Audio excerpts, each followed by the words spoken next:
Howdy, everyone, and welcome back to Moment of Truth, the podcast of American Moment. My name is Saurabh Sharma. I'm the president of American Moment, and this hopefully will be the last episode that I'm doing solo before we get back to our regularly scheduled programming. We actually just got back here right before I taped this on a Tuesday from getting Nick Solheim married.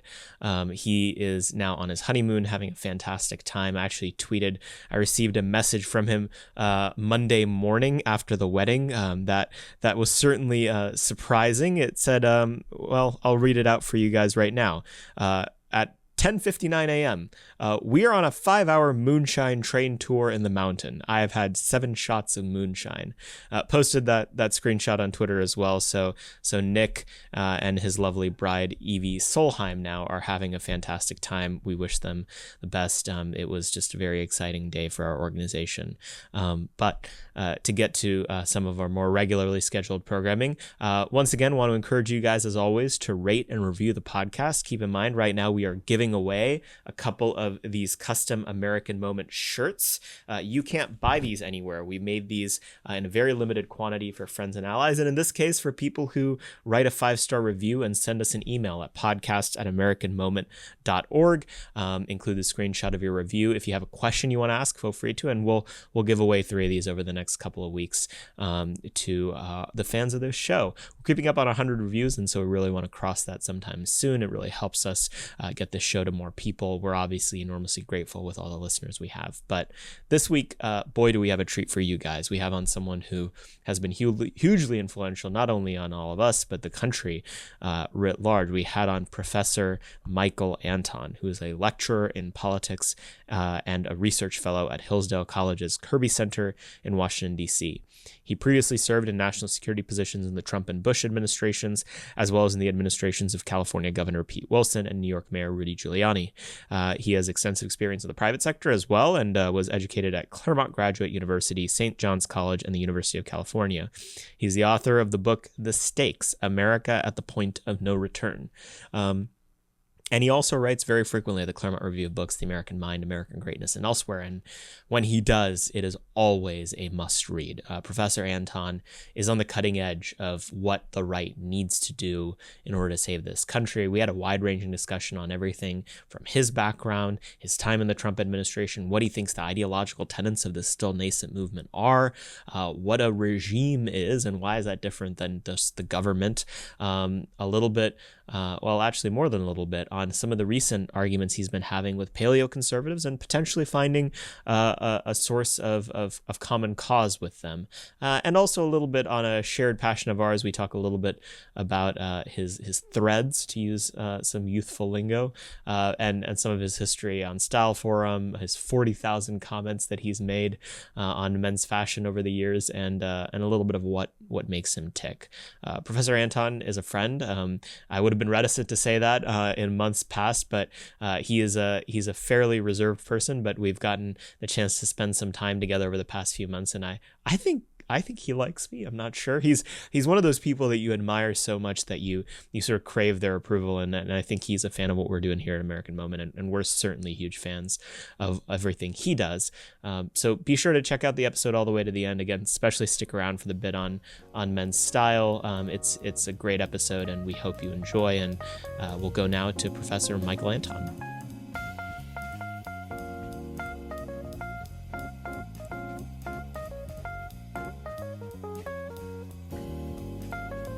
Howdy, Professor. Thanks for coming on the podcast. Thank you. We always like to find out how people got to the point where they are now. How did you get to the point today where, every mainstream journalistic outlet in America thinks you're some sort of intellectual terrorist? Walk us through the young Michael Anton and how he got to here. Pure chance, I guess. Well, I had I'd like to think normal middle-class upbringing. The unnormal thing about it is that it was in pre-Gavin Newsom, sort of pre-whatever you want to call it, Northern California, when it was affordable and normal people lived there, and not everyone was a Silicon Valley oligarch. And so I could go to the beach, I could go to the Redwoods, I could go to Tahoe, I could do all kinds of fun stuff that within, either steps from my house or a quick drive, and that most people didn't have access to. And I took that for granted. As a kid, I kind of thought, well, everybody lives like this.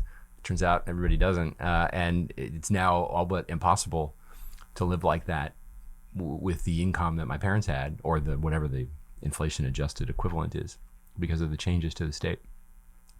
I went to the public university system in California, which was very cheap then, and my parents were able to pay that out of pocket, and I had summer jobs to cover the rest, and so I had no debt.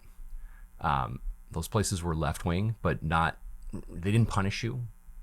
They weren't really trying to, with some exceptions, they weren't trying to indoctrinate you, and you could take them on, as I did, and write contrary opinions and not be graded badly because you dissented with them.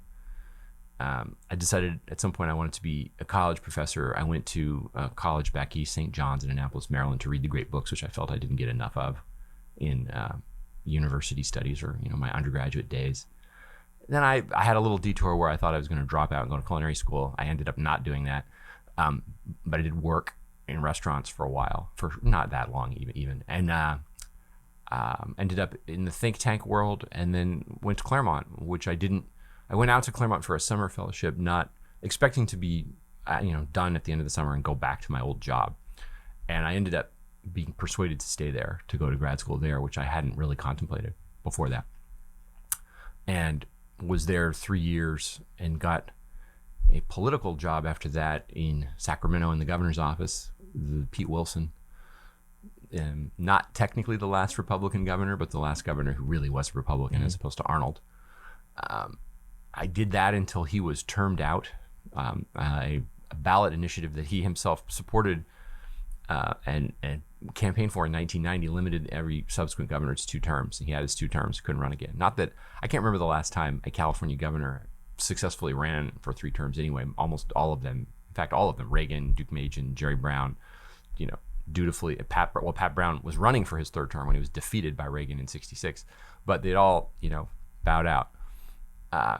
From there, I went to New York. I went to work for Rudy Giuliani when he was the mayor. I was there for 2 years and joined the Bush administration as it started. I got there, I wasn't there on Inauguration Day, but I was there sometime in February. I should look up the exact date.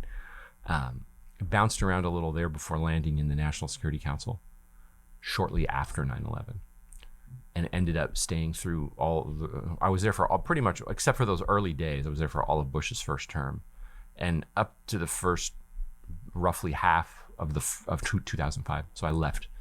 I didn't leave like right at the beginning of the 2nd term, but several months thereafter. I went to New York, and I was in corporate jobs for 12 years thinking that was it. I was just gonna close out my life and career there. Not life necessarily, but but this was done. You do your politics. Die in a high-rise in Manhattan. You do your politics when you're young, and then you get a real job, and you make some money, and you support a family. And I thought, okay, I'll be here at least until maybe we're empty nesters, and then we can look around and see what's gonna happen. And Trump came along and changed everything for me. It changed my outlook on things. My outlook had been changing, but it really crystallized it for me. And sometime in the middle of that year, I just decided we're going to leave. We don't, I talked to my wife about it, and we decided we're going to leave. We don't want to do this anymore. We'll leave sometime early next year. I didn't think I would go to the administration. I thought, I would leave, and I still had a number of friends in the think tank world. I'd land somewhere like that. I had already started the conversation, so I had months to figure it out. And in the end, I did end up in the Trump administration, despite being more or less certain that I wouldn't. Because I was more or less certain that there would not be a Trump administration. And then because I thought, even if there is, I won't get a job. I got a job. I did that for a year and change. And then I got my current job in the spring of 2018, which is at Hillsdale College, just near here, just on the other side of in northeast. We're in southeast right now, so it's a few blocks away.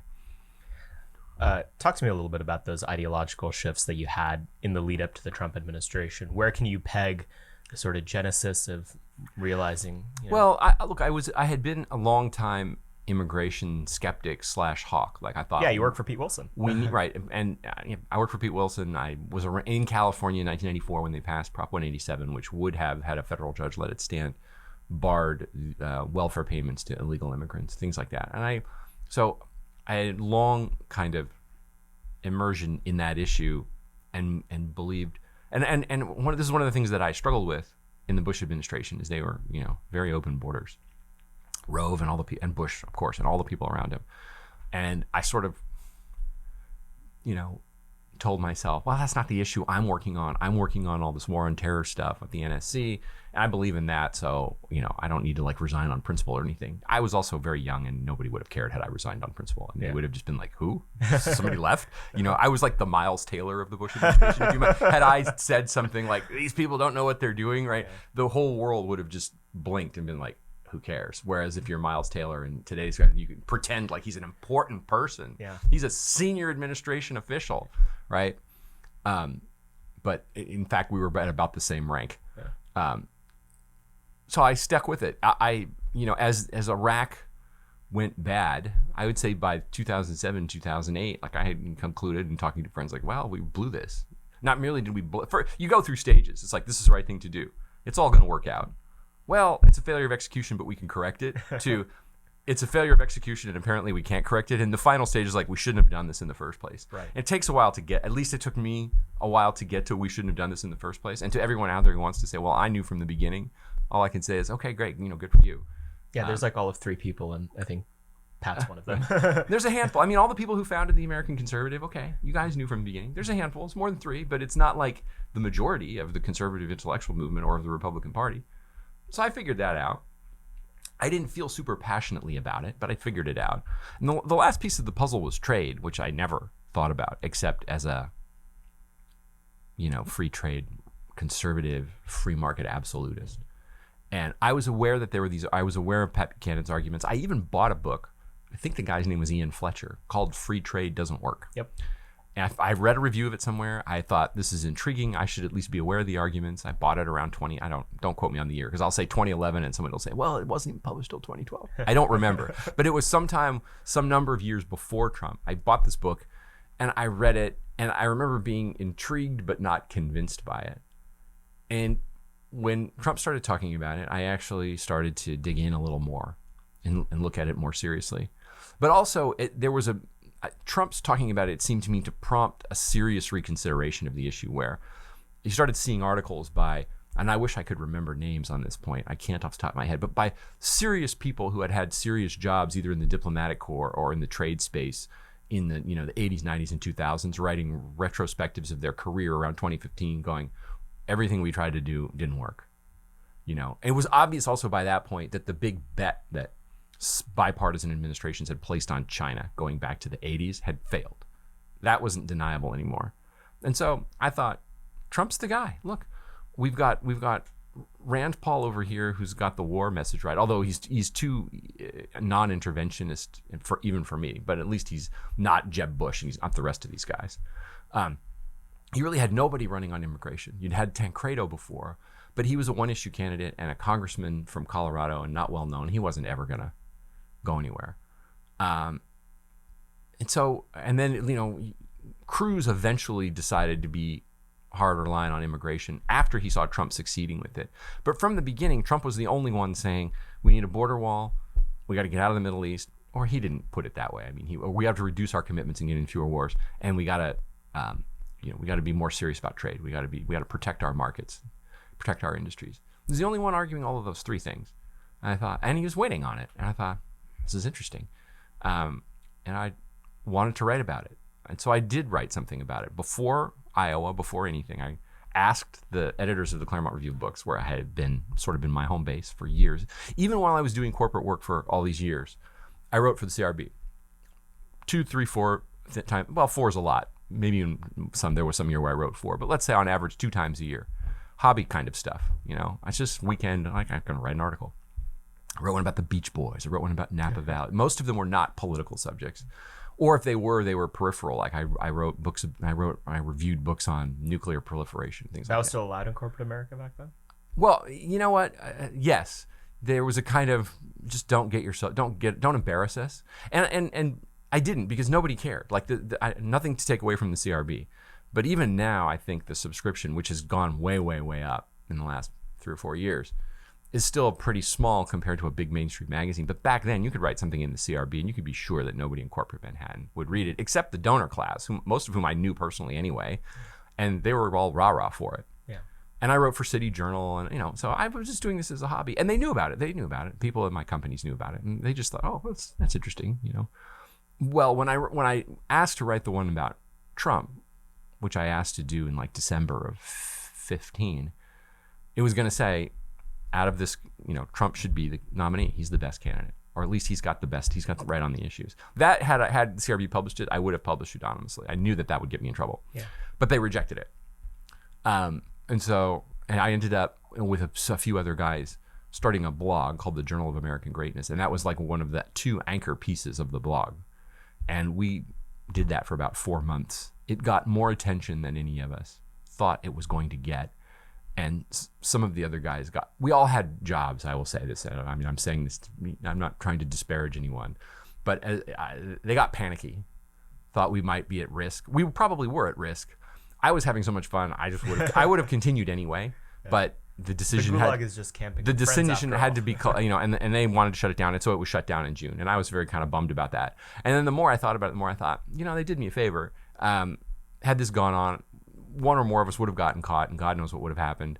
But that's kind of when after we shut it down, that's when I sort of said, all right, I know that my heart isn't in this corporate stuff anymore. It's in this. I got to get out. Let's start planning a way out. I started calling people. Okay, sometime in next year, I want to be in another job. Can we talk? And we had some interesting conversations. It was clearly going somewhere. Like I would have had a place to go. But I kept hearing, well, but if there's a Trump administration, you should go. Because I had White House experience. And I said, there won't be. He won't win. Well, but if it is, you should go. I said, well, what makes you think they want to hire me? Well, of course they will. And I said, honestly, look, I've tried to offer my services to these guys just as a volunteer. Like, hey, I've been there before. I kind of know what you might be dealing with. Do you want to talk to me? And I got silence back. Or I would get some interest, but it was, I took it personally because I take everything personally. But I took their sort of, yeah, we want to talk. And then you wouldn't hear anything, or you get one meeting and it wouldn't go anywhere. I was like, they don't care. But it probably was just the fact that they were running a campaign and it was seat of the pants and everyone was disorganized. And so I just figured, well, then they did win and they did reach out eventually. And I did end up going there. What was the sort of postural change that you think happened to you between 2008 and 2016? Because it seems impossible that someone involved in politics at all wouldn't be thinking and placing primary issues like trade today. But obviously there were just different things that people cared about back then. What was it?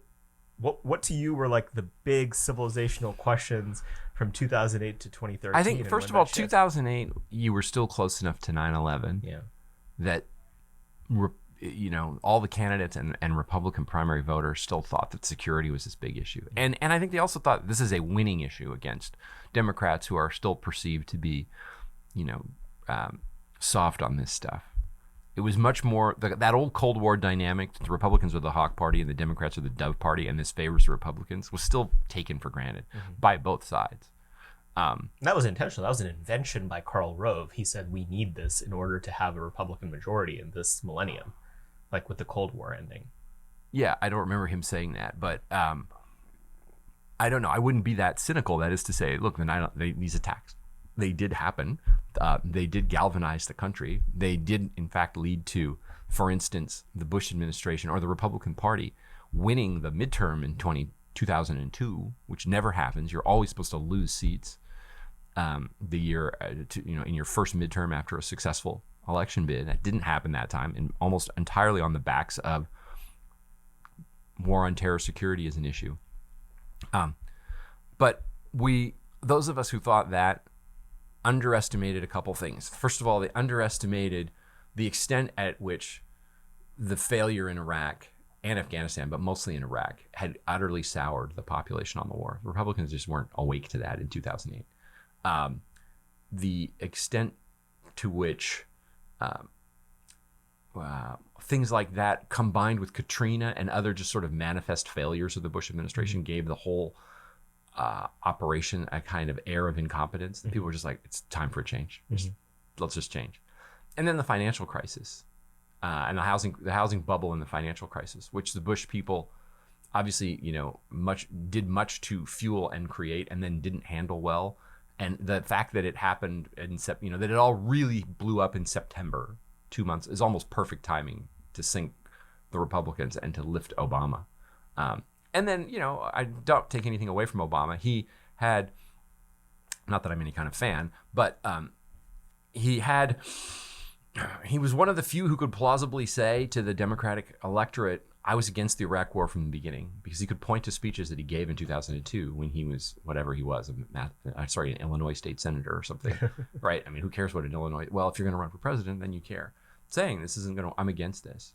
And the Democratic primary elected was overwhelmingly against it and had been from the beginning. So you could say that. And, look, it's just, you put to this kind of sunny hope and change, right on a couple of issues, lucky in the terms of the financial crisis happening on his watch, against this record of failure, incompetence, and then a nominee who's basically running on doubling down on all of it. Seems, when you look back, 2008 seems to be a foreordained conclusion. Yeah. Even though many of us foolishly went to the polls thinking McCain could win. And then, we kind of did the same thing in 2012. First of all, we Republicans did what they always do, which is whoever came in second the last time gets the nomination the next time. We'll see if that spell is finally broken in 2024. It's an unusual dynamic for a lot of reasons. So, first you nominate McCain, and you nominate Romney, and I don't know. To me, if you're asking what changed in my thinking, I would say in 2008, it still seemed plausible to me that the country would go on more or less stable and unchanged, and in very selfish terms, long enough for me to kind of live out my career, sell my house in an orderly fashion, move somewhere that retired people go, and I don't play golf, so do whatever you do and have your kids and grandkids come and visit you for the holidays and kind of live out. By 2015, like I knew, or I intuited strongly, that's not going to happen. We don't have that much time. My country's in a much deeper crisis than that. I still believe that, and I'm still confronted by lots and lots of friends and colleagues who don't believe it and who resent me for believing it. I think there was a very interesting phenomenon that happened during the beginning of the Trump era, where the loudest voices, even within the institutional conservative movement in support of Trump, came from really one of two places. Either they came from California, like yourself, or they were like outer borough white ethnics from New York. And like these were the two groups of people that I think had a longer time horizon sense of where the country was going, because they saw what had happened in the place they were from. If you mean amongst like intellectuals, that might be true, or whatever we are, writers, scribblers, pseudo-intellectuals. Mm-hmm. But in fact, his biggest sources of support was Red America, Rust Belt, Heartland. Right. He'd get these incredible turnouts at rallies in West Virginia and Central Pennsylvania, flyover country, for lack of a better term. And none of those people were intellectuals, showing up. Well, I'm going because, so I think it is. I wouldn't overstate that. I mean, yes, there were a lot of Californians on the right who supported Trump, and the same thing from, the outer borough types. But in sheer numbers, we were negligible. Right. We seemed significant because many of us had been involved in Republican politics and or conservative intellectual writing and things for a long time.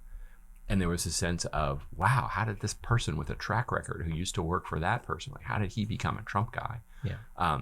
We got me and my friends in Hillsdale and Claremont got a lot of guff over that kind of thing. Like, wait, you guys are supposed to be the Lincoln guys, the principled conservatives who studied the founding and understand political philosophy. How can you support this orange bozo? It shows that either you were frauds all along, or that you've abandoned your principles and you're betraying yourself. And we wrote hundreds of thousands of words explaining why we thought this, and nobody, apparently all the critics didn't read any of it, or didn't understand it, or just didn't care. They just kept coming back with the same argument. You're betraying your principles. Yeah. What was it about living in California that you think made you more attuned to how bad things are? I saw it go, as I said at the beginning, I saw it go from an ordinary American middle-class place to what it is now, which is a kind of high-low dystopia. Dystopia sounds, strong. The reason people don't believe California is what it is because everybody who hears this argument, if you don't live there, and if you don't live in certain parts of it, you only see it at its very best. Mm-hmm. So if your whole experience with California is Malibu and Sand Hill Road, it looks great. What am I talking about? I just was at a conference over the weekend. Victor Davis Hanson, another Californian who still lives there, unlike me, gave a talk. And it was a good hour about all the dysfunction that's plaguing the state. I knew it all. Like I don't mean to take anything away from Victor, but I'm sort of the last person that needed to hear that because I've seen all of this firsthand. And I saw that happen in my lifetime. I got relatives everywhere in the state. I've got relatives in the Tony Shishi places, and I got relatives in the Central Valley. And the Central Valley, like any place, there are neighborhoods that are rich and sparkly and always have been. But it didn't used to be what it is now, which is, Victor says it barely functions. I mean, the I-99, there are two arteries that run up and down the Central Valley in California, Interstate 5, and I shouldn't say I-95, it's Highway 99, sorry. It's a state highway. I used to drive them both all the time. I-5 was a little newer, so maybe the road was surfaced a little better in 99, but it's now fatality per whatever, however you measure it, like fatality per mile or something. It's the most dangerous highway in America. There are giant accidents all the time. Victor described witnessing one on his drive to the airport just to come to our conference, a huge crash that he barely escaped. He says this kind of thing happens all the time. It's barely paved anymore. This is true all over the parts of California that aren't the shishi parts where the movie stars and the tech overlords live. And the movie stars and the tech overlords not only don't care, they fund and push policies that make it worse for the rest of California. It seems like one of the things that has changed in how conservatives thought from, say, 2008 to today is that previously they would have described government dysfunction along the lines you described from the Newsom administration, and that would have been the extent of their critique. But now they will also mention the influence of cultural elites and corporate overlords. You use the term regime a lot, and someone tweeted at me the other day. It's like, what bell was rang that told conservatives they should start using this term regime? And I'm just curious, what do you think the term regime captures as just a descriptive word that say big government or whatever don't describe? Well, okay, I'm gonna at risk of blowback and mocking, I'm gonna draw on my training in political philosophy. The Greek for regime is politeia. That happens to be the same word as the title of Plato's Republic, right? Republic is a loose translation. A republic is a type of regime. We call it the Republic because Cicero called it de res publica in Latin, right? But the Greek politeia means regime, which means form of government. So a regime may be republican, aristocratic, oligarchic, monarchical, tyrannical, you name it, right? It describes the form or the apparatus that moves the political matter, which is the people in the city itself. Formally, the American regime is the principles that underlie it and the architecture and the Constitution and the laws that operate it, and then the people who hold the offices, how they exercise those offices and to what ends, right? I mean, Aristotle would say, and does say in the Politics, the fundamental question is who rules. There are two fundamental questions that define a regime. One is who rules, and the second is for what end. And if we want to break it down simply, who is it the one, the many, or the few? And to what end is private good versus the common good? And from that, he says there are 6 fundamental regimes, right? I say regime because I'm trying to get across the notion that the regime that is on paper, what I am now taken to calling the parchment, right? The documents, when you go into the National Archives, if it's open, they're up there. Actually, there are murals up there, but the actual original copies of the Declaration of Independence, the Constitution, the Bill of Rights. Yes, I know the Bill of Rights is part of the Constitution. Thank you, someone, for pointing that out, right? But they are in 3 parts and sort of 3 stages in the National Archives. That's the parchment. It tells you how the regime is supposed to operate. The regime does not operate that way anymore. That's just a fact. If somebody wants to try to tell me, like, no, it's all working properly, or, well, of course, there's a little deviation here and there, but fundamentally, in the main, it's working the way that says, I'd be happy to listen to your case. I'm pretty sure you're not going to be able to convince me, right? So how does it operate? It's a very murky question. Actually, it's a straightforward question with a murky answer that I have not yet fully answered. But we know that it's some combination of public and private power, and that the public power is not the public power as we understand it, which is accountable to voters, whether directly or indirectly, because certain offices are directly accountable to voters in the original conception of the regime. Others, by design, are indirectly accountable, but all accountable in one way or another. So there's layers of accountability.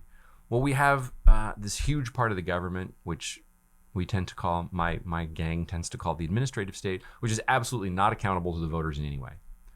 It nominally reports to the executive branch, which is headed by the president on paper, who is elected by the Electoral College, who are elected by voters in states. As we discovered from 2017 to 2021, you can elect that person and he can tell the administrative state what to do, and then they can just go on doing what they want. They're not accountable. But that's not the only locus of power in the regime. There's an enormous amount of private power that colludes with, to coin a phrase, the administrative state, but also that kind of revolves in and out. You know, you have a person, I'm an undersecretary, and then I'm a junior partner, and then or I'm an assistant secretary, and then I'm a junior partner, and then I'm an undersecretary, and then I'm a you were part of partner, the system, and then I'm a deputy secretary, and then I'm a managing, right? So those kinds of people too are part of the regime, and I still am working through trying to figure out a precise definition, but it's hard to do. I think in part because the regime knows it's better off. The less clear this is to people, the more insulation it has from accountability, and so, it doesn't want somebody at whom fingers can be pointed going, you were responsible for X failed, you're accountable. Look at Afghanistan. No one's been, they all just go, that wasn't my fault. In fact, better than that, they say, there was a problem. Something went wrong. Mark Milley, as far as I know, is on the Hill right now testifying that everything was hunky-dory, peachy keen. Oh, and it was perfectly fine that he called the Chinese general to say, we'll give you a heads up if an attack is coming your way. No accountability for anything in this regime. Once you make it into certain offices, you are not only insulated from all harm, you will be showered with honors and money for the rest of your life. I was talking to Victor. I think I will not name names in this case, but I was talking to Victor Saturday night after his talk. And he was explaining to me how certain well-known figures, whom I know personally, have made in very short amounts of time enormous amounts of money for doing nothing, and whose fingerprints are all over various war, national security, foreign policy failures. Not fingerprint sounds like, well, they might have had a glancing involvement. No, who are the architects of these failures? And they come out, they pay no price. In fact, they end up with tens or even hundreds of millions of dollars and all the honors of the world. That's the regime. That's part of it. What's the historical analog for societies where elites are not held accountable in any meaningful way? If anything, it's inverse. The more, you think about someone like Liz Cheney, right? Like, everyone knows what's about to happen if she loses her reelection, is that she's going to be vastly wealthier within 5 years. So it's not only like an absence of moral hierarchy, it's moral inversion. Like, you will be better off by failing to do your job than you would otherwise. Same thing applies to warmongers, right? You are not going to get on the board of Raytheon if you're Douglas McGregor, but you will get on the board of Raytheon if you're General Milley. Yeah. What analog is there for any of this? I thought about this morning. When one writes, one is always thinking about one's next project, even though I already have several next projects. But and granted, this would be, I did my book with my last book, The Stakes, which has a kind of urgent, fraught title, America at the Point of No Return. I have no complaints, by the way. I'm just saying this was, the publishers were like, no, there's no subtlety, right? Yeah. Titles have to just be, it's an election year just book, damn it. pedal to the floor. And I thought, this would be a good book title for that person. Title would just be one word, and then usually they'll come up with a 17-word subtitle or whatever. But unprecedented, because you asked that. That's a good question, my friends, and I talk about this all the time. I can rattle off 5 or 10 things off the top of my head that are happening now, that in my understanding of history, which is not perfect nor complete, but I will say in a self-flattering way, is, I believe, above average. Lots of things are happening now that I know of no analog for in human history at all. They've never happened before, unless I'm missing something. And if somebody wants to point out, okay, no, actually, X, dynamic Y, these things have happened before, I'm all ears. But I think there's a lot going on right now that is strictly unprecedented, which makes it hard to understand the moment we're in, and it makes it doubly hard to make predictions. This is one of the things that does sort of bug me about people on our side, and I don't criticize them for it publicly, because I think our side needs to do less of that. Also, I'm just not on Twitter to snipe at people, but I do get the sense there's a lot of really smart people on our side who will say, I predict X, or the world is going in a certain direction, and they say it with such utter certainty. How could you possibly know that, right? How could you, given that no one's ever been in this situation before? and even if you could find historical parallels, you can find historical parallels to Rome and to here and there, right? You still have to remember that given the differences in society and technology and population and demographics and wealth and all of this, even the closest parallel still has limits given the underlying differences in the matter that we're talking about. So I think we should all, especially those of us, well, I'll leave myself out of that, especially those who are the smartest and see the problems of today more clearly, should be a little bit less confident in making predictions, because I mean, we're at one of those medieval maps. We're about to go off the edge of the world, and if you think you know what's down there, I don't, unless you've already been, right? Or you managed to hang off the side with a telescope for a few years and make maps and write it down. Unless you, in one of those things, you don't know what's down there. Yeah, I saw a tweet a few months ago, and it keeps on coming back to my mind, which is something along the lines of like, in history, things either happen once or over and over again, and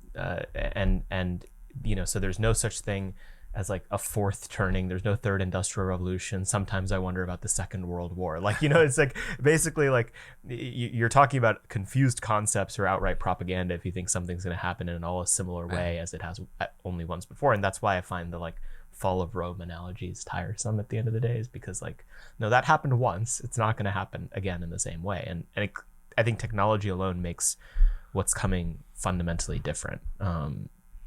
And I tend to think that technology, this is one thing that I think conservatives do poorly, is that like the automobile has a lot more to do with what happened in the 20th century than any idea that came out of a German philosopher's like head.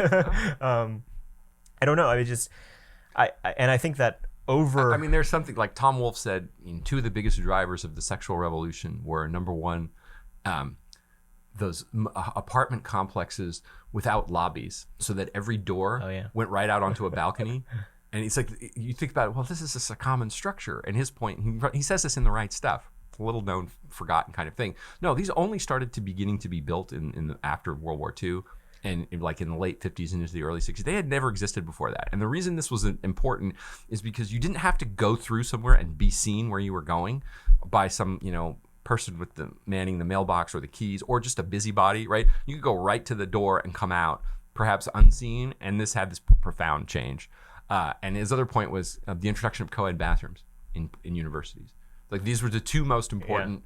Yeah. And they're, as you say, these are not philosophic. This is just some kind of structural thing that was probably done as an afterthought, or thought, well, this will be super convenient. Well, why not do it? And nobody was thinking through the consequences. Yeah. But perhaps, profound changes do arise from the seemingly mundane. Yeah. Well, and co-education in general probably has a lot to do with the problems in modern American society. Just by ensuring that most of the men in American society are utterly useless to respond to political turmoil, because they've had like any masculinity beaten out of them with a stick over the course of 30 years. I wonder about that, though, because I would have to look at data, which I don't know off the top of my head. I don't even have a sense of it. How much was co-ed and how much wasn't. I get the sense that elite colleges were mostly sex segregated. Obviously the Ivies were all, or most of them, maybe not all, like Hillsdale College, where I teach, was not from the very beginning in 1844, but you're talking about one small liberal arts college. I don't get the sense, though, that public education through grade 12, nor any of the public universities were sex segregated, basically ever.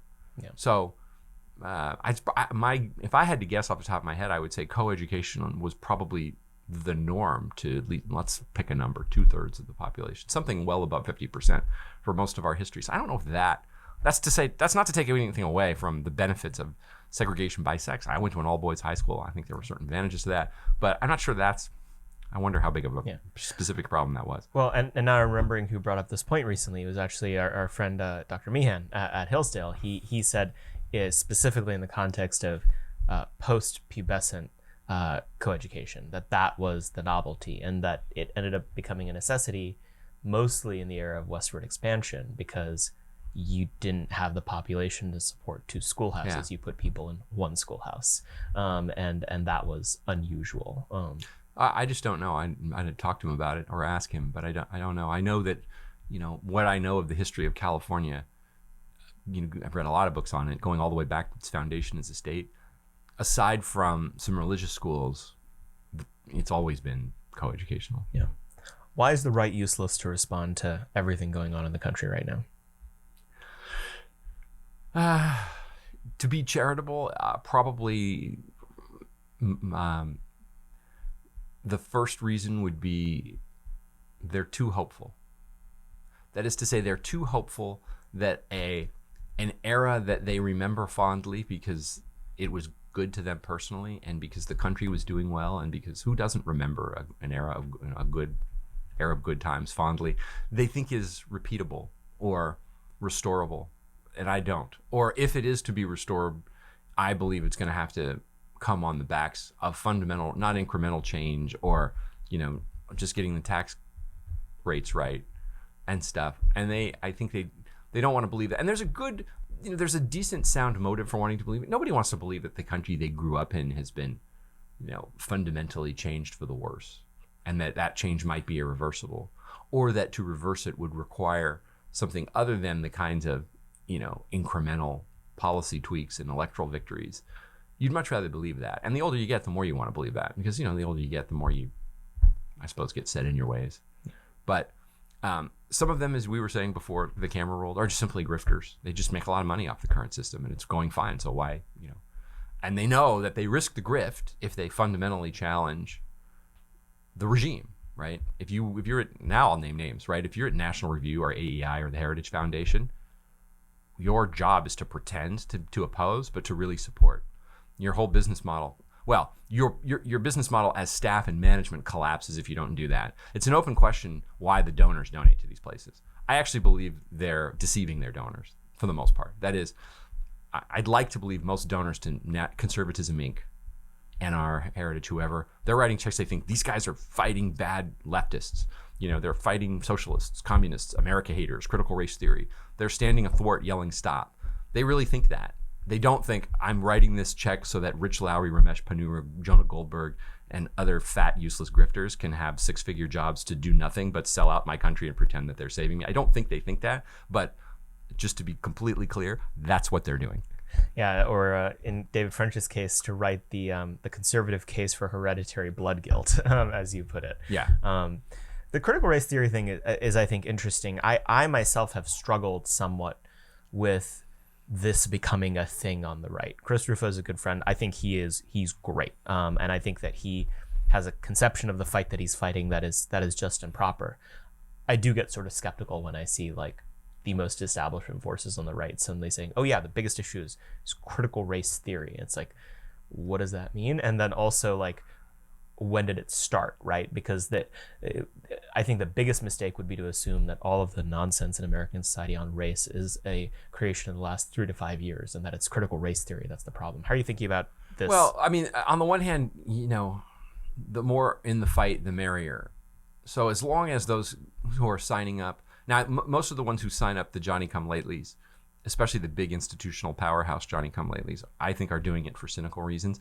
But if their cynicism can be used, that is to say, if they're just noticing this is popular, we can raise money off this, our donors like it, our rank and file likes it, all to the good, as long as they're actually effective in fighting it the way Rufo is.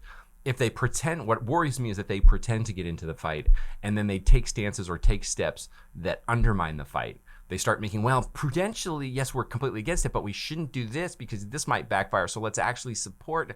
When they start doing that, which they often do, then that they're there, they're double agents, and they're there to undermine you. In terms of the origin of it, I got into a kind of acrimonious argument with Curtis Yarvin, a couple of days ago about this. I think it goes back to the 60s. I think critical race theory, as we understand it, comes to be formally in the late 80s and the early 90s on campus. It grows out of intellectual strands that emerge from the 60s. And, Curtis was trying to say, it goes all the way back, it's like basically in the beginnings of time when the first amoeba crawled out. There was critical race theory. Or Christianity is often I'm not doing his argument justice, but I'm being about as fair to his argument as he was to mine as it unfolded. So it really, having studied the old left, the progressive left and the socialist left and the communist left, right? There isn't really this emphasis on race. And in fact, to the contrary, to the extent that the capital P progressives, the sort of original left movement in America, focus on race, their views seem racist to us today. In fact, they get condemned all the time. You read Woodrow Wilson, Herbert Crowley, a lot of these guys, Margaret Sanger, right? The left has to, if they're going to be consistent, if you've ever said X about group Y, you must be cast out, canceled even posthumously. They've got to cancel and get rid of all of these people. The Dems were in fact the real racists.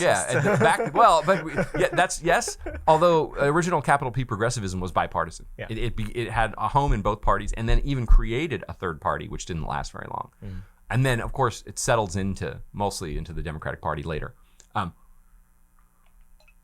You start to see one thread of it is the Soviets using race against us. Is to say, well, if America's the land of freedom and opportunity, how can it treat a fifth of its population this way?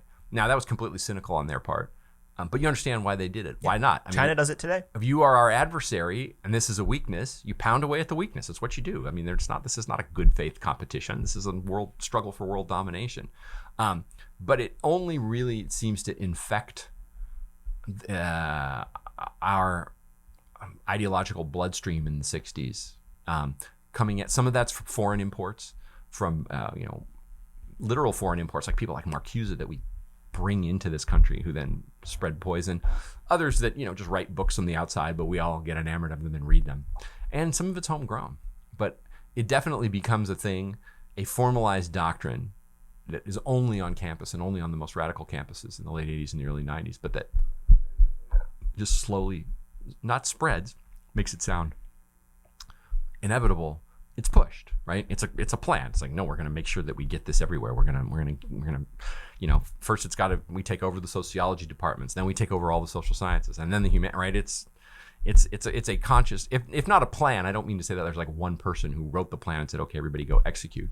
But there's a conscious push by a bunch of like-minded people to make sure that this takes over as many first intellectual and academic and then cultural and so on outward institutions as possible. Yeah.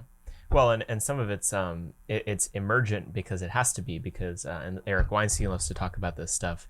We educate way too many master's degrees and PhDs in this stuff to all work at universities, and so they have to go somewhere, and so they yell and scream and bang on the door at Shell Corporation or at Goldman Sachs until they get a job in the HR department, and then they don't have to yell and scream and bang on the door anymore. I mean, part of the conquest of the American mind on this question is the corporations. They're begging for it. Now, I say they're begging for these people.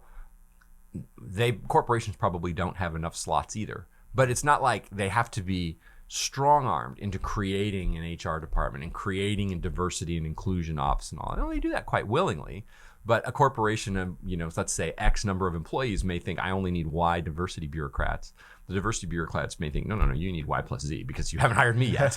That is the overall overproduction of elites problem, though, is a problem, but it's bigger than that. It's not just that we produce too many would-be diversity bureaucrats. We just produce too many knowledge workers generally, and we don't know where to put them. I mean, this was when I was in grad school in the mid-90s, everybody was already saying, the glory days of academia are long over. If you came back from World War II and got a PhD in the 50s or 60s, you had no problem finding an academic job because of the huge, the boomer. Just for demographics alone, the boomer population was so large. And then the expansion, of people who went to college. So the percentage of people who even went to college before the war was whatever it was very low. And it was continually rising throughout the 20th century, so that you had a larger number of people just simply in absolute numbers, and B, a higher share of people going to schools. And so campuses were opening everywhere. The public university systems were expanding. I mean, Claremont College, which was the campus where affiliated with where I went to grad school and where my teachers were formerly on the faculty, Kessler and Jaffa, was only founded in 1946, and precisely to serve this baby boom and this hugely growing population of Southern California. And that was well over by the 90s, and yet the grad schools never stopped pumping out new PhDs, in part because they made money off of it. There were all kinds of foundations who would fund the PhD, and the grad schools would keep the tuition. And then in part because they knew that glutting the labor supply made it easier for them to cut costs. So, all right, I don't need a tenured professor to teach this or that class. I can hire adjuncts. on a 1 year or 1 semester basis or on a semester to semester basis, pay them peanuts and no benefits. And since there's so many of these people and they're all desperate to work in their chosen field, they'll settle for almost anything. And that was all, like I said, that was already a problem 25 years ago, if not before that. And it's only gotten a lot worse. Well, and it's terrible, obviously, in the social sciences, but there's a chart floating around the past couple of days. It's a problem in biology. There are, I think, 11 times as many graduates in the life sciences than there are jobs in the United States. I mean, it's that bad. Let's put a fine point on it. What percentage of the college seats available in the United States today should exist if, King Anton gets to axe them? I don't have a number. I mean, less, right? And I have to say that as a college professor sounds like, how could you? But clearly less, and clearly so many students would be better off if they didn't go. There's a lot of people that they're not that into it, but they go because they feel like they have to. They feel like it's a parental expectation or a societal expectation or a job market expectation. And they don't learn that much and they don't enjoy it, or they just enjoy the partying side and not the learning side. And then they get saddled with debt, right? And it seems to me we're failing people. I mean, this is an old joke, but Garrison Keillor, I don't know if any of your listeners will remember him. I think he's still alive, but he had this radio show on PBS called The Prairie Home Companion, and it was like he was from Minnesota or something, and it was a parody of an old time, or not a parody, but a pastiche, a kind of mimicry of an old time, 1930s radio show, pre-TV era, and he set in the fictional Lake Wabagon, and he would say, where one of the taglines was, where all the children are above average. It's like the No Child Left Behind Act. The No Child Left Behind Act, which Bush rammed through and finally, I can't remember whether it was 2001 or 2002. But, he said that this law mandates that a federal law that mandates that by date X, all children will be above average in reading, math, and something like that. Or well, that's logically impossible. Mm-hmm. So we've sort of promised ourselves that, like Blue America, which is the heart of the regime, the intellectuals of Blue America, have concluded that there's no value to not being a knowledge worker. You're a lesser person. That's the mean side of the regime's calculus. The nice side, if you want to call it that, is so we're going to reorient society to make sure that everyone becomes a knowledge worker. Since there's no value in not having a BA and going into knowledge work, the people who don't do that are fundamentally lesser value people, miserable people. We're going to make sure that everybody does that. And not only is that impossible, it's a recipe for misery before you even get to the question of, well, okay, who's going to fix the pipes? And it's, I don't mean that in a condescending way. I mean, we've all met people who are just much happier in a trade, right? In a physical work. They just like physical work better. And, they don't want to go and study metaphysics or accounting for that matter, or biology or sociology or whatever. They just don't want to do it. Yeah. They kind of forced their way through high school, and that was about as much as they could take and care about it. Now they want to get out and do something real. Yeah. We gotta get over, I think, I'd like to think our side isn't really guilty of this. I hope they're not, but we certainly need to not feel condescending toward people like that. I do get a lot of comments from people, obviously unfriendlies, hostile, who say, why is a guy like you in your suits and, in your New York background and your college professor and all the, your writer intellectual, what the hell do you have to say to or about Red America? Like, you're nothing like that. Okay, fine. Does that mean that I have no arguments that I can make in defense of them? I mean, does everything I say therefore automatically discounted if I were to say that Red Americans will be better off if we close the border to tighten the labor market, and if we stop outsourcing jobs and we make it harder to offshore factories? Is it incorrect just because I said it? People seem to think that's a real, devastating comeback. Yeah, no, so anybody whose education is above a certain level or whatever, you have no standing to make these arguments. And what they're trying to do, I think, is make sure that there isn't anybody in their own kind of category of experience who stands up for these communities, right? If you're Not that they would ever concede that I'm smart or even educated, but the basic premise seems to be, if you're the least bit smart or educated, you have to be with us, or you're inauthentic and you're fake. If you are smart and educated in any way and you use that to defend these interests, it's proof that you're a fraud. And therefore, those people should hate you and not listen to you. Yeah. I think that's what they're trying to do with that. Yeah, I mean, it'd be so interesting to see what the analog on the other side would look like, right? Is that, so it seems like, you know, if you were to make a generalization, the left sees its role in the United States to defend the interests of racial minorities, and the right sees its role, hopefully in the coming decades, to defend the interests of Middle America. But it's very clear that this rule does not apply on the left, where if you aren't black, you can't defend the interests of black people. Like, it's very clearly a tool to prevent people they can't dismiss out of hand, i.e., you know, people who have the university education they so admire from. Well, although increasingly, I mean, I find this personally, we'll see where this goes. I mean, actually, lately we've been attacked a lot, which leads me to believe, they're worried about us. Otherwise, why pay any attention to us? The eye of Sauron is now on you. But on the other hand, I've noticed that, like, I do think I'm increasingly ignored by Blue America generally. They don't pay any attention. I mean, they don't even really snipe at me that much anymore, personally. Like, they kind of realized better just pretend he's not there. Just tune him out. He doesn't exist. None of them reviewed my book. Not even an attack review of my book. The only attention I get is from bulwark types who I think have nothing else to do. But anybody from the blue side with anything on the ball or any kind of institutional heft behind them, from the New Yorker or the New York Times or the Washington Post, I don't exist. Believe me, I existed to them 3 or 4 years ago. They couldn't stop talking about me. But now I haven't really changed my views at all. I just evaporated in their eyes.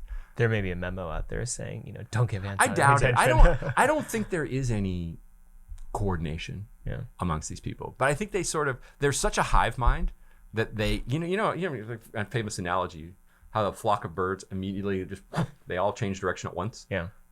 I don't think head bird has a radio transmitter and all the other birds. Somehow they know. Yeah. How they know, I don't know. But one of them goes like, nope, we're going this way. They all just go. Yeah. It doesn't take and if there's communication, it's that split second when you're still flying this way, but you notice the other guy going that way, and you immediately turn, and to the human standing on the surface, you miss the split second. All you see is the flock turning it as if it won, even though there might have been that split second when they saw it. Yeah.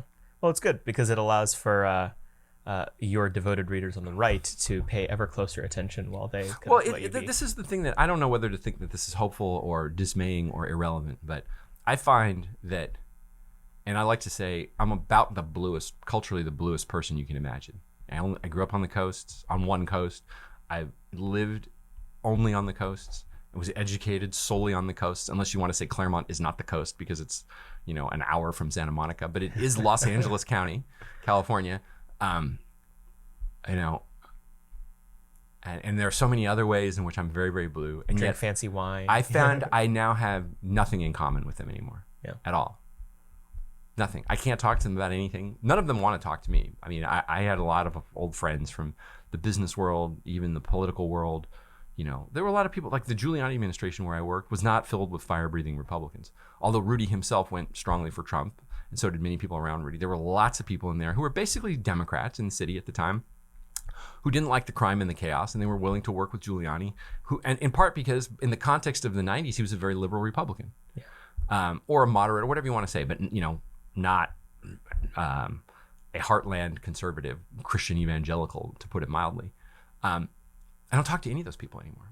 And the few occasions when I've tried, it's gone very badly. And I realize I'm entirely now, except for the fact that I live in a blue county, I'm utterly cut off from blue. Like, I should say, I shouldn't have any necessarily hard feelings about them not reading me, because I don't read them. We're not talking to one another anymore, I don't think. I don't think either side is really talking to one another. Yeah. A group of people that you are trying to reignite a connection with potentially is a group that has been, you know, variously called the Paleoconservatives on the right.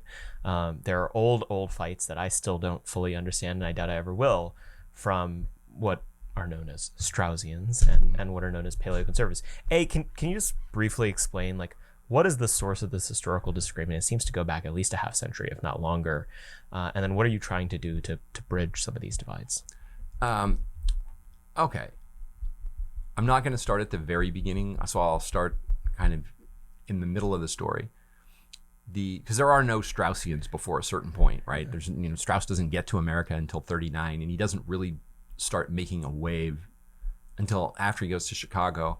And even then, he's not having an influence on, he only has an influence, I would say, on the discussion of American politics and American history through students. Because it's something that he never, he never talks about himself. He never thematically talks about himself. There are a tiny number of stray remarks where he'll say, quote Jefferson here, or he'll say something here, but and then he moves on.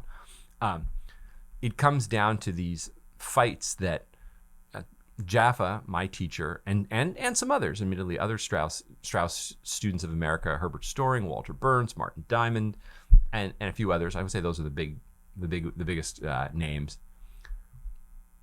who are taking Strauss's argument from the ancient world that there is this thing, natural right, natural justice, right?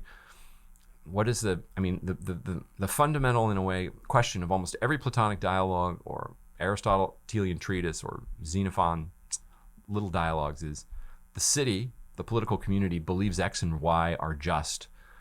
Why did it believe that? Well, because it's in the poets, or because the God said so, or because we have that, or because it's our law, or because we've just always thought this. And when you subject that to critical examination, you find problems with it. And the answer from there, you could go one of two ways. One is, it turns out that all authoritative tradition is just made up and nothing is true. Or this authoritative tradition may have some problems, but in fact, if you look into it, you find what the real truth is.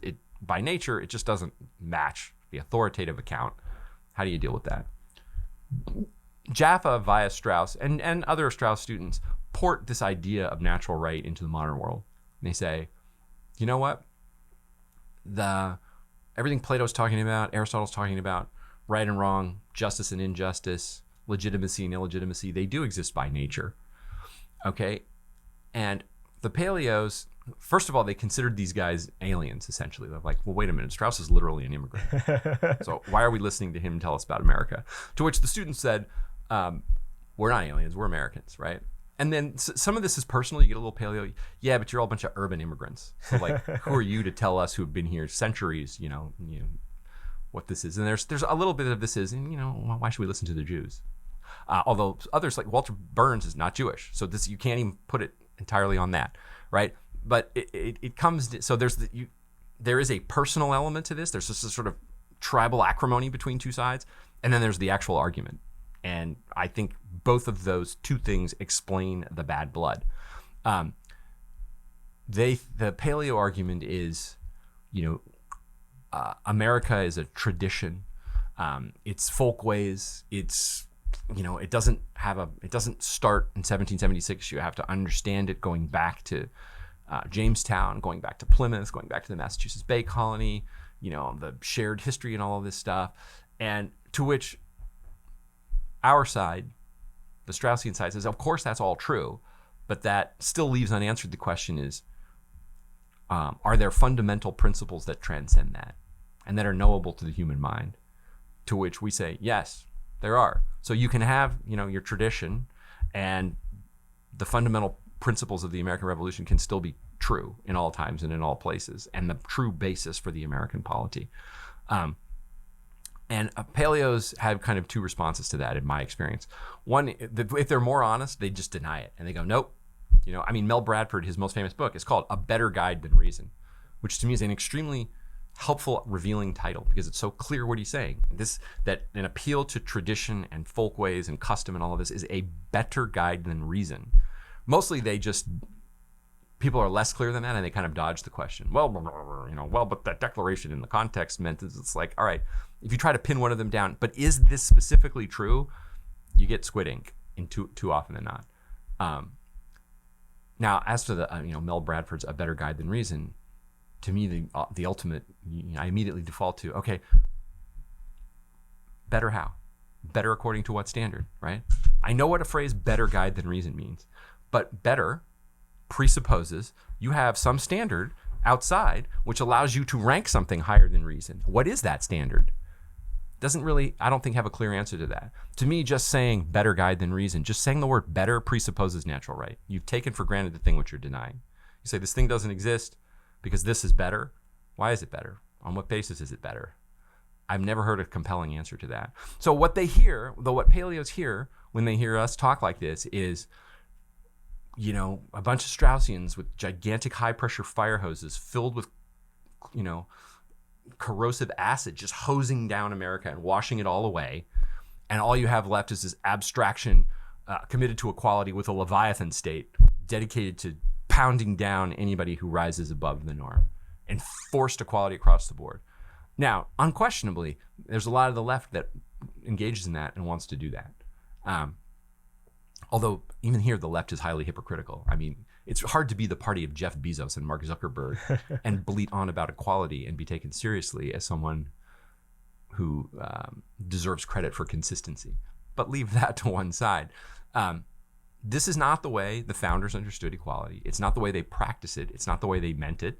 And I ultimately come down to this question of, if the paleos, they want to conserve America. They say they love America, and I believe them, but part of America are these revolutionary documents and these principles that inform the founding. And so it's difficult, and it seems to me inconsistent to say I love the one and I dismiss the other.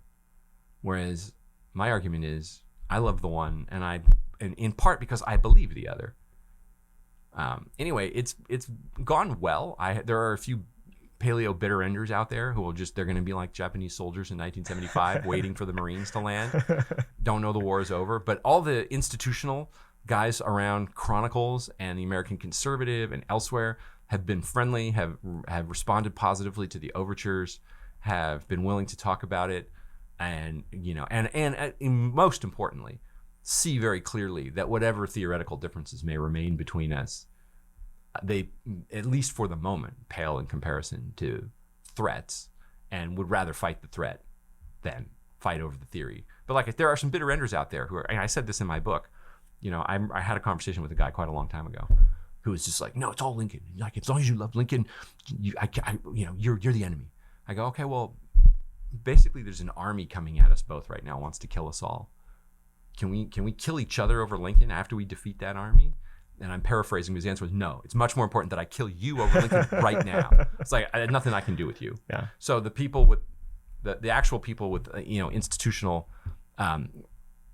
resources and heft behind them are not in that mode now. And I'm grateful and hopeful. I suppose one upshot of this disagreement would be what it says about what needs to be done tactically to solve the problems with this regime right now. And what I mean by that is that questions about whether there were poison pills in the founding from the beginning are deeply relevant when it comes to what regime we're chasing if we are to win. Yeah. What do you make of the contention that view of equality, that let's take it for granted that that's what the founders had, will ultimately lead to what we have today? Why would it? I don't see why it would ultimately lead to what we had today. It had to be perverted and corrupted and twisted and undermined in order to get what we have today. Why was that inevitable? And then what would your alternative be, right? We are not, the document says all men are created equal. Do you feel like the present regime of 2021 treats all American citizens equally before the law? Because I don't. In fact, I would say as a matter of fact, it does not. So to anyone on the paleo right who thinks equality is the problem, I would ask, and have asked, wouldn't, on your own terms, the American government be functioning better if, Kyle Rittenhouse were not in jail, while people who burned down entire cities were, if they got arrested at all, were immediately let go, without, well, I guess Rittenhouse is not in jail, but he is on trial for his life. Think about all the January 6th protesters who got, Kyle Rittenhouse, you could at least say, shot somebody. Now, I happen to believe he shot somebody in self-defense, and it looks to me like it was self-defense, and this is all political prosecution. But think about the people in jail in a DC lockup right now who are unarmed, who walked into the Capitol building when Capitol police officers held the door open for them, and they're in jail without bail, awaiting a trial which may start whenever. Are those people treated equally before the law? Think of all the myriad ways, thousands, hundreds of thousands of ways people are treated unequally before the law as a principle of this regime. And you're going to tell me that the founders' equality is somehow the problem? I don't get that at all. Now, I know your question was more, did it lead to this? But how did it lead to this? What do the American founders or the statesmen of the early republic or Abraham Lincoln or the post-Civil War, generation, who all understood this the same way, what on earth do they have in common with the wokies who keep our catechism today and enforce it on the regime and on the rest of us? Yeah. I don't see that either. I think, and I don't even necessarily believe this, but to steelman their case, I mean, I heard someone once put a construction along these lines, is that, the small L liberal, looks around for dragons to slay, and inequality is one of them. And then when all the formal structural barriers to inequality have been removed, maybe him, maybe his son, maybe his grandson will look around and will say, well, things are still unequal, like in an equity sense. And so they'll start trying to beat that down. And ultimately, like, until there is equality of outcome, they'll never be satisfied, because it's the impulse that matters. If that is true, then it means, first of all, there are always forces operating against any regime, no matter what its basis is. Whatever the regime says is its claim to justice and its claim to legitimacy, there will be people who say, that's wrong, that's fake, it's harmful to me, and I oppose you. If the regime in question is a just regime, then it means that the duty of those who support it is to fight those people and win. So if those people are always going to be around, if the thing that we're fighting for is just and the right thing to do, then the answer is to acknowledge that they're always going to be around and beat them. My second point is, what's the alternative? If the alternative to equality is inequality, what basis is inequality going to be on, right? How are we going to create a new hereditary aristocracy? Are we going to make it race caste based? Are we going to say, if you were here before a certain date, you're a noble, and if you came after your ancestors after a certain date, you're a commoner?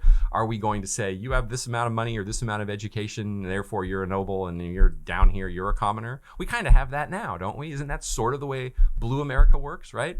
Upper castes are the highly credentialed and or the rich. Lower castes are the deplorables. First of all, I don't think any of these distinctions exist in nature. I mean, there are natural distinctions between human beings. Some are more talented, some are less talented, some are smarter, some are dumber, some are more virtuous, some are less virtuous. The only way you're going to have any kind of stable aristocracy is to found it in nature, and then you have a problem of identifying those people, getting everyone else to agree that they're the superior ones, and then finding a way to perpetuate it. I mean, this is the heart of Plato's Republic. Is we're going to have a three-tier caste system, essentially, the allegory of the metals, right? The gold, the silver, and the bronze. And there's a group, a cabal at the top, the philosopher kings, who are consistently sorting people into groups. So if you are born to gold parents and they analyze your soul and they go, sorry, you should be a shoemaker, you just get plucked out of your caste and dropped over here at the say-so of philosopher kings. Similarly through the other castes, right? Something like that has to operate for this to work, or you make it hereditary. I just find both of those to be anti-nature and unjust and unstable, and that they will cause rebellions. Yeah. How do we judge America's run? You made a point recently that I've sort of been thinking about, is that, look, I mean, even if they're right, 250 years is, historically speaking, like top decile in terms of how long civilization's last. Yeah. Well, for one constitution, certainly. I mean, it depends. As with everything, it depends on when you want to start the clock. I mean, when did British civilization, English civilization start? Is it the Norman Conquest? Is it the Magna Carta? So certainly civilizations have lasted longer than ours. On the other hand, in the modern world, with everything speeded up, in a sense, you have to wonder whether 250 isn't all that bad. And in fact, I with the paleos here, American civilization is older than 250 years. It doesn't begin on July 4th, 1776. It does go back. Nicole Hannah-Jones is directionally correct. Well, yeah, I mean, in a sense that, well, she's lying in that Jamestown's founded in 1607, and she says nothing matters until 1619, right? She discounts entirely. Look, we just had the 400th anniversary of the Massachusetts Bay Colony of 1630, of the Plymouth settlement in last year, 2020. In a normal country, in a normal civilization that cares about its past, the 400th anniversary of something so momentous would have been widely celebrated. This is another difference between... It was. We set cities on fire. Yeah. Okay. I mean, this is another difference between my upbringing and I guess lots of other people's. When I was a kid, we learned about Plymouth Rock. When we learned these things as heroic accomplishments that are foundational to our nation. They don't teach that anymore. If you learn about it at all, it's a bunch of bad white people came and killed Indians. Yeah. Even though they didn't. Yes, they did to some extent, but they also cooperated, and they don't tell you the cooperative side. They only tell you the bad side, right? So American civilization is at least 400 years old. That's not a terrifically bad run. And since it's not going to end tomorrow, it might end up being 450 or 500. I don't know how old it is. I think in the modern world, that's not such a bad run. I do think, though, that whatever we're going through this is another problem with the paleo argument, right? It seems like the entire West and the entire Anglosphere, including countries that have nothing like the Declaration of Independence. I mean, France has the universal, the 1789 documents that persist through various republics and regimes, so it may become the closest. Although you'd think that if France were to be able to overcome some radical commitment to equality, or if any society could, I was going to say, it should be France, which had a hereditary aristocracy for centuries before that, and whose civilization long predates 1789 and in subsequent revolutions. But there are many other countries throughout the West that have no such document, no such commitment, and they're all going through a kind of similar spiritual crisis to ours at the same time, which suggests it's something bigger and not caused by these documents. Now, to take their side for a second, maybe they would say, yes, well, these documents are just the epiphenomena. I suppose if somebody like Patrick Deneen were here, who I'm going to debate at Harvard in April, if anybody wants to come, he would say, yeah, you're right. The Declaration of Independence is not the cause of this. The real cause of this is early modern political philosophy, going back to Locke, if not before that, of which the Declaration is just an epiphenomena. And the reason why the whole West seems to be undergoing a crisis at the same time is because even though it manifests itself differently, depending on which society you're in, they all trace their roots back to this modern revolution. That is, to me, is a lot more plausible than the paleo argument. And yet I still find problematic, or at any rate, I'm not convinced. Yeah. The concerning thing is that it seems like it might be the destiny of not just the West, but everywhere, right? Is that you see similar malaise and decline in East Asia. You see it, and potentially that's where Africa is going as well. It's just 200 years previous on the clock right now. Are there any alternative answers you have to what's causing this? Other than the water supply? There's sort of affluence disease where a country, no matter where it is, no matter what its civilizational, religious, linguistic, or ethnic background, once it gets past a certain level of wealth, it seems to lose heart. And the demographics crash. And now some of these places are highly functioning. You go to Japan, you would not think this is a dying civilization necessarily. It works a lot better than the United States does, I can tell you that. Yeah. So does Singapore. Yeah. But the math fails when your population pyramids. The math is bad, and that's a sign. Like, why are people not having babies? But I mean, even in a place like Iran, with literally a explicitly Islamic fundamentalist government, I think the birth rate's 1 point, I don't know, but it's well under 1.5. Iran, shouldn't this be a major baby boom? Not happening. Even as I understand it, I think Saudi Arabia is still, pretty high, but declining, falling fast. I don't know how society overcomes that, or if it can, or if it just this dynamic has to play out and then things restart however they restart. I mean, that's a dark thought, but it's not something, if you're going to think it through and try to be honest with yourself, that you can avoid. Like I said, I was saying earlier, you can't draw any conclusions from this. I get frustrated with the people facing, so I'm repeating a point, but facing a fundamentally unprecedented situation who then say, I know what's going to happen. Mm-hmm. How the hell do you know? So you don't find the cycle of civilizations argument compelling? No, I find good times create entirely compelling. Yeah. Is that what, I mean, first of all, there's a cycle of regimes and there's a cycle of civilizations. The cycle of regimes is smaller and within the cycle of civilizations. We may be in the middle of one, we may be in the middle of the other, we may be toward the end of both. I don't know. I just don't know the answer. Yeah. There are certainly no shortage of reasons to believe that that's what's happening to us. Mm-hmm. I just think one needs to be circumspect about these things for at least two reasons. One is you can't really know. So why why pretend like you know when you can't possibly know? And the other is, one should be somewhat rhetorically cautious, precisely because if you don't know, why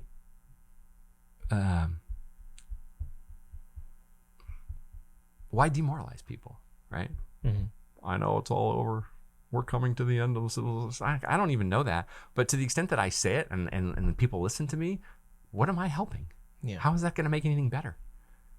Well, in a similar vein, there's people who I find very influential and very compelling who make an argument about America more broadly and what the obligations of a patriot is that, this country is fundamentally interested in extracting wealth, resources, dignity from the great middle of the country, and that they owe it nothing. The regime is, for sure. What do you think the obligations of a patriot are in a time like this? Well, first of all, you have obligations to yourself, to your family, and to those closest to you. And those obligations would mean don't take on the regime in a foolish way that will maybe principled and heroic, but are just going to get you killed and harm the people that you care about the most. So one can take a principled stand and be completely in the right and lose. And that loss is not necessarily noble. Like if you are I forget even soul support. Let's just posit a 2-income family with 2 kids getting by, not doing great, but not super struggling. But the dad knows the regime is out to get him. And he decides one day he's going to take some kind of heroic stand and show them what's up. And he gets killed or jailed for the rest of his life. You didn't help your family. You didn't really help anything unless your heroic demise, sparks a revolution, in which case, okay. But, in the meantime, do what you need to do for yourself and your own and for your community and build that community. Try to make that community as strong as possible and get ready for whatever's coming. Because, one of the things that could come is just, if not a total collapse, well, total collapse is possible, but, or less than total collapse. Just we're hearing it right now. There's supply chain problems. You're noticing that it's hard to find certain things. I think you could see without collapse. It's entirely plausible to believe that somehow the regime rumbles on, but GDP declines, per capita income declines, the availability of goods and services and foods and things that we're used to declines, and life just gets harder. But it goes on. In which case, you're going to need those communities to help you get through it. And I think that's a smarter way of dealing with the situation than a heroic stand. Does that make you an accelerationist? Well, no. I mean, look, it doesn't even... to me, that's completely a thought experiment because there's nothing I can do or not do that'll make this, whatever is going on, go faster or slower. I don't believe that in any event. So it's simply how much popcorn you're eating as you watch things. I will say no. I'm not saying that either. I mean, if I thought that simply, I wouldn't write at all. I wouldn't do anything. I wouldn't even make any arguments. I'm trying to do whatever little I can do to move things in the right direction. I have maybe what I consider to be a realistic assessment of the strength of the state and my own power makes me more fatalistic than I need to be.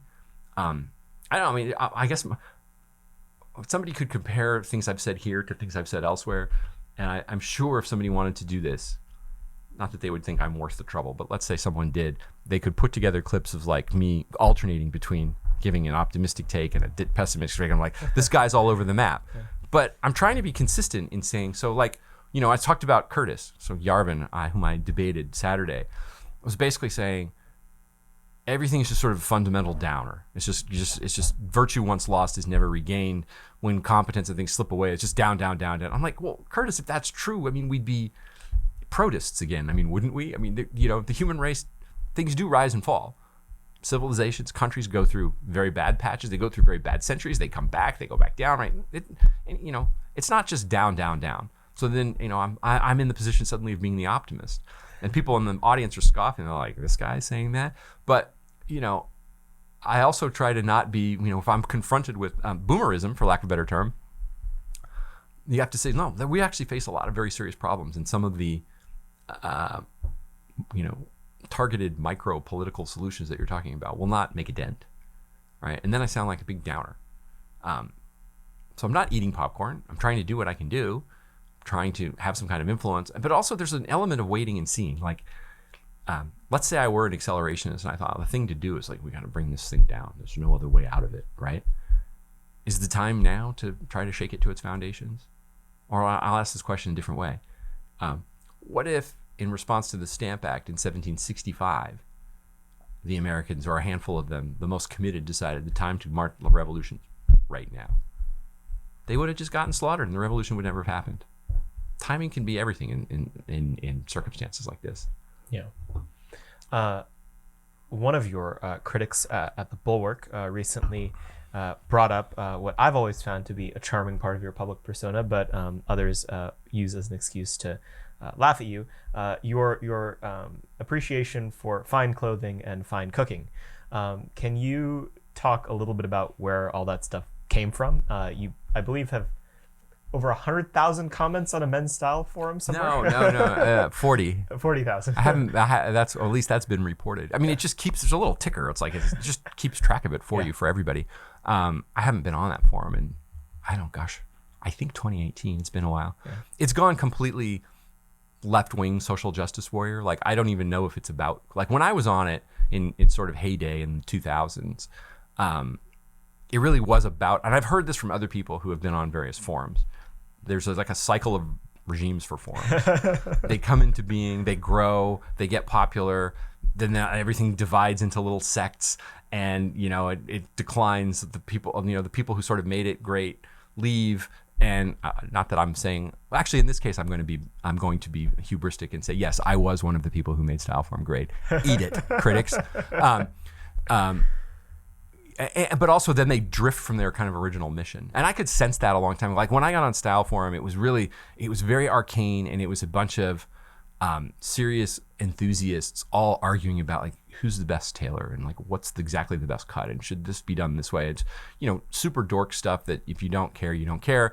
And then it eventually kind of becomes, where can I get the best deal on a used whatever? Yeah. I don't care about that anymore. But also, like, I bought enough suits. Like I got a lot of suits. When I was really actively buying stuff and into this, I was into Styleform. The same thing, I was writing a book about clothes.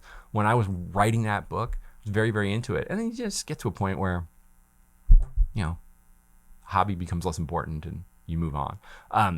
The idea though that I'm supposed to be ashamed of it, I never quite understood that. But they think it's devastating. Like, all you need to know is he had 40,000 posts on a clothing forum. That is ipso facto proof that he's stupid and you shouldn't listen to him on anything. I mean, if you're so dumb that argument you find persuasive, I agree. Don't read me. Pay no attention to me. I don't really want your interest anyway. Yeah. What made you care? I mean, I find this a fascinating topic because like I find myself craving like any place in even a city like Washington D.C. that actually has a dress code, and there's like all of 5. Like, yeah. What made you care about? I guess dressing properly? I think it was my dad who was.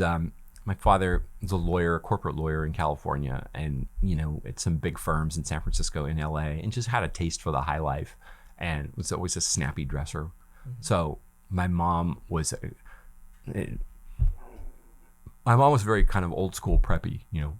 Button downs, rep ties, cordovan shoes, blazers. I used to say to people, I think this is true, that San Francisco Bay Area, well, actually, I'm going to put this on another author. So there's a famous book that made a lot of money, like a huge bestseller. I want to say 1976, although I'm not entirely sure. It was called Dress for Success by John T. Malloy. So 76 is back in the day when like you had to wear a suit and tie to be in business, well before business casual was even a thing.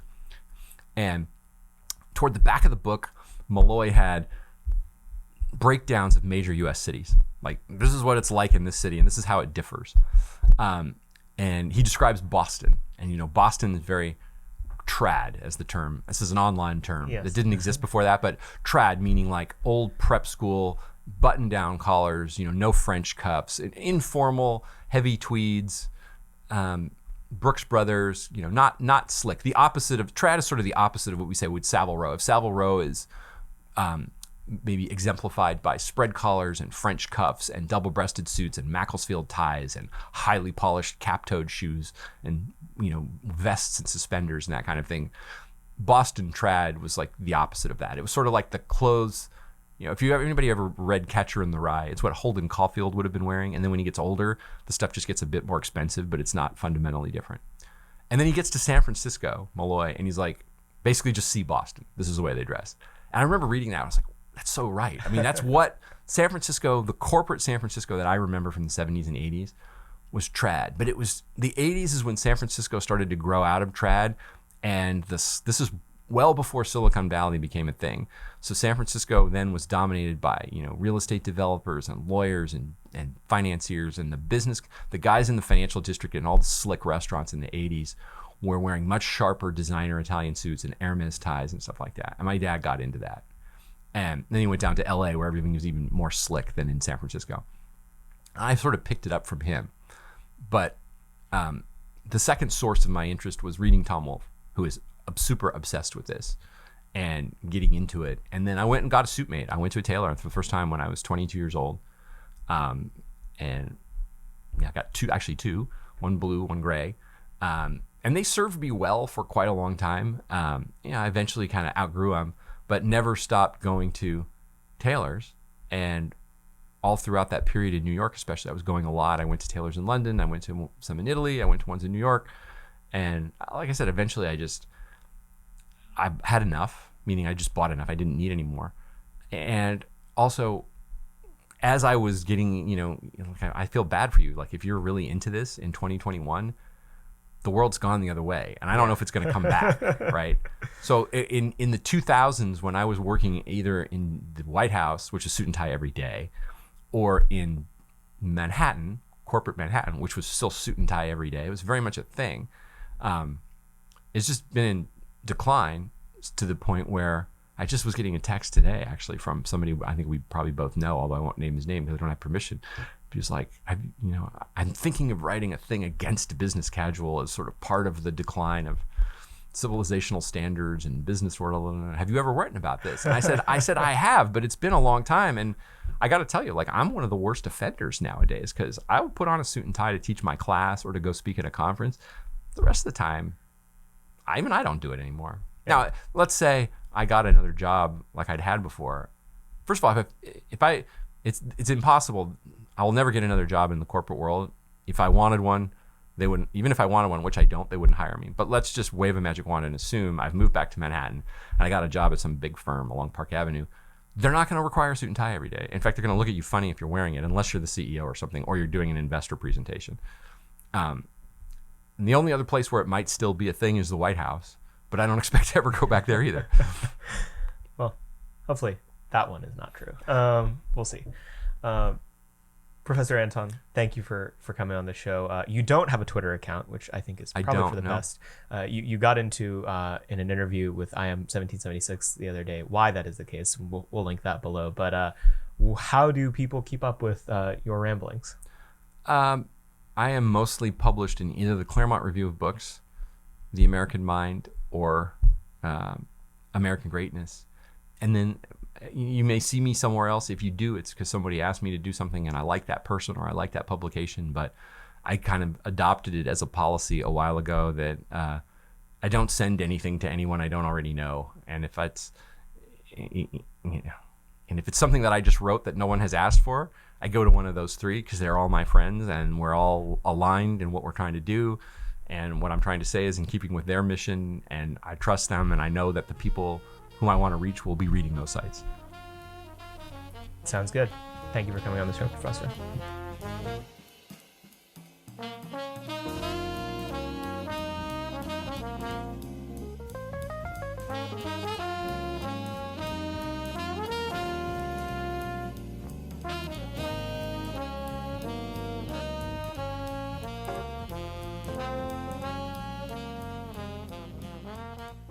This week, wanted to end on a little bit of a sad note, but recently, just a couple days ago, as of taping, we mourned the passing of one Angelo Cotavilla, who was a longtime fellow at the Claremont Institute, former professor,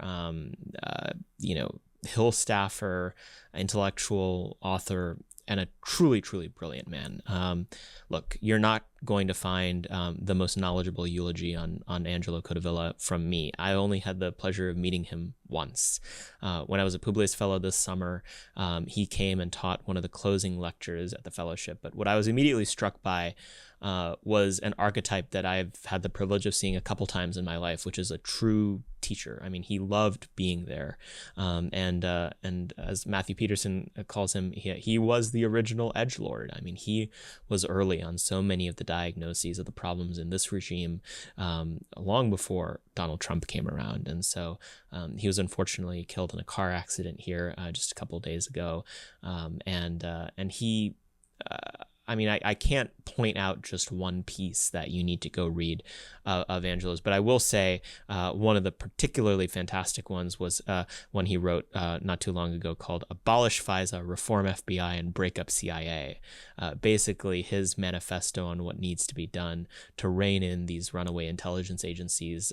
As Ryan Williams says, he had their number a long time ago, and he knows all of what, the perfidy that permeates these institutions and what they do to everyday Americans. So, our condolences are with his family, and he certainly had a big one. I think there's Cotavillas running around all over the United States of America, and go read yourself some Angelo Cotavilla. We'll be highlighting more of his stuff on the website in the coming weeks, but he was truly a titan, and I'm very glad to have seen him for what would end up being his last Publius Fellowship. But, just a reminder that there are people who in the last 20 to 30 years were clarions for truth.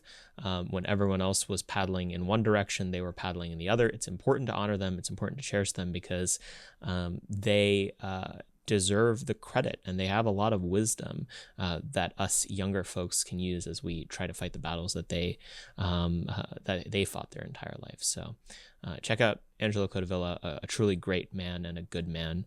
And be sure to review and rate this podcast. 5-star reviews are always appreciated. We're giving away some shirts right now for that. And be sure to tune in next week on Moment of Truth. Thank you guys for listening.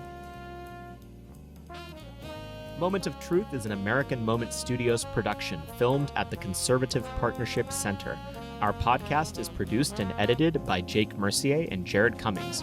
Our intro music is A Minor Struggle by Ryan Serenich. Don't forget to like and subscribe on all platforms, and you can go to AmericanMoment.org to learn more.